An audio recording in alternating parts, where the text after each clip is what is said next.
Henry, this is a surprise. To be honest, I didn't know you were coming.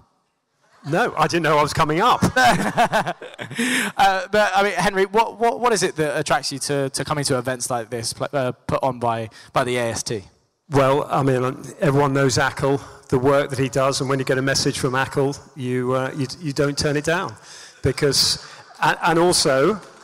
Well, first, thanks for inviting me up on stage, but also thank you for keeping me in a job, because 2 years ago, with the Everton game outside, when you protested, and there were protests across the country against the European Super League, if you hadn't have done that, the world would have been a different place. English football possibly wouldn't have survived.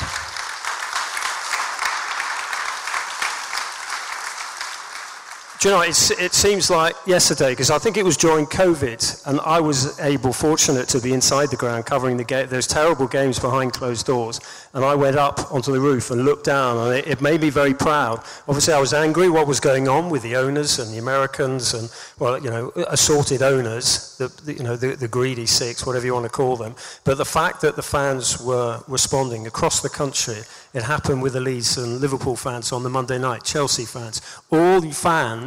You rescued English football. You brought in a regulator on the back of that. The pyramid. I was at Luton yesterday. I spent a day at Luton. Luton would probably have gone out of existence if you hadn't have made that stand.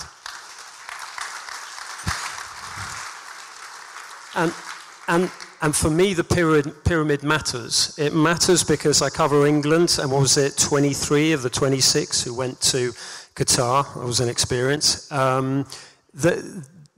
They had part of their development in the EFL. So 2 of them, Nick Pope and others, in non-league. And the pyramid matters, just as the elite matters. So thank you for what you did 2 years ago.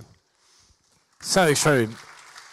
And I mean, look, as a football writer, you go to so many grounds, you see so many teams, you see so many players.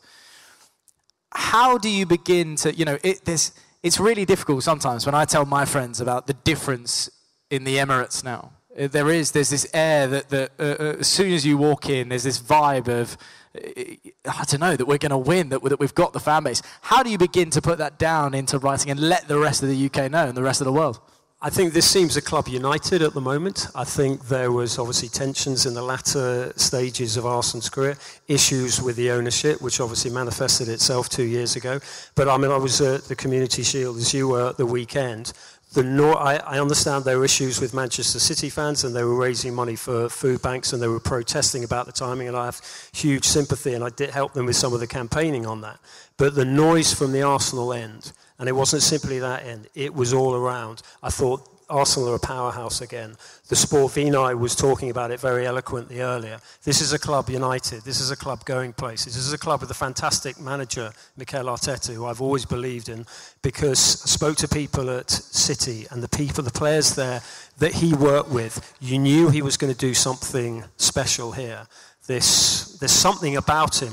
As a journalist, you wouldn't want to cross him, but also you just talk to the players. He makes them better players. He's united the club. And I think you are definitely going places. You are also up against Manchester City, fabulous team, and you're also up against Manchester City's lawyers.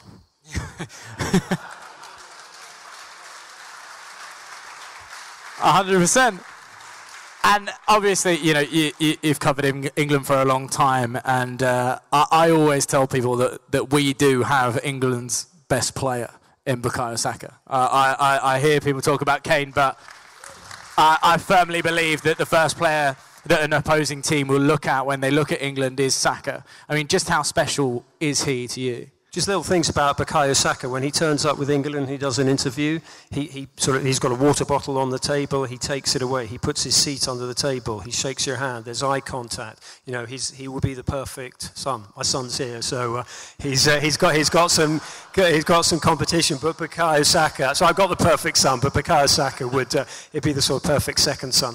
Honestly, he's just a lovely kid. And he's a fabulous footballer. And Brentford hosted a do last night, and I was talking to the sort of staff members there, management, and I was saying, what a wonderful moment that was when the Brentford fans supported Bukayo Saka. Probably many of you were on there. I mean, it was a terrible game for Arsenal. But the fact that fans who are not supporters of Arsenal supported Bukayo Saka, that was because they were taking a stand against racism. But also I think they saw the substance of Bukayo Saka, who had to walk from the halfway line to take that penalty in a crunch moment at age, 20, 21, knowing that he would get the racist abuse if he missed. So that pressure, there's enough pressure on a white English player, as we've seen down the years going, but the bravery, the moral bravery of a player like Bukayo Saka, I think the Brentford fans were saluting that as you do every week, because he's a special person and a special player.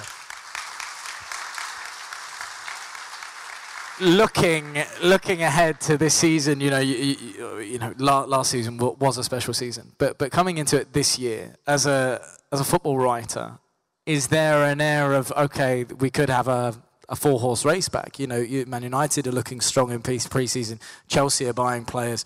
How do you find it? Well, the first thing is that my deadlines have been absolutely destroyed by all this added time. So if there's no match report in your first edition, blame Howard Webb. No, I just think it's incredibly exciting. I've been doing this 38 years now, and the football that we're seeing, everyone's having a go. You look at Luton. I was speaking to their captain, Tom Lockie, and their coach, Rob Edwards, yesterday. They're going to have a go. They've spent probably, 15, 16 million, but they will come here and they'll have a go. And by the way, when you go to Luton, go early, because that is quite a ground to get into, and you squeeze into the away end, and you go past that lovely lady on the left who's always hanging out her washing, and you have to have a word with her. and that is brilliant, and that's what the game should be about, and that's one of the things that you fought for 2 years ago, so that you could have a Luton. So I think it's going to be, look, City is so good. Guardiola, the player they've got coming into defence. But yesterday I had to pick my man of the match.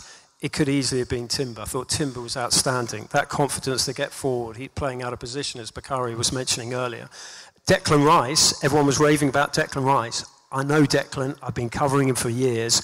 That for Declan was about a 6 out of 10 performance. He will get better and better, and he's got the personality, he's got the character, he's got the ability. Kai Havertz, I still think you need a striker. Yeah. And the Kai Havertz thing is interesting, but I'm a big Emil Smith-Rowe fan, and I would love to see it. I love seeing Arsenal players coming through, just like, obviously, from an England perspective. But Havertz has got a point to prove, and always buy players with a point to prove. Love it. Henry, thank you so much. Pleasure. For being here. Thank you so much.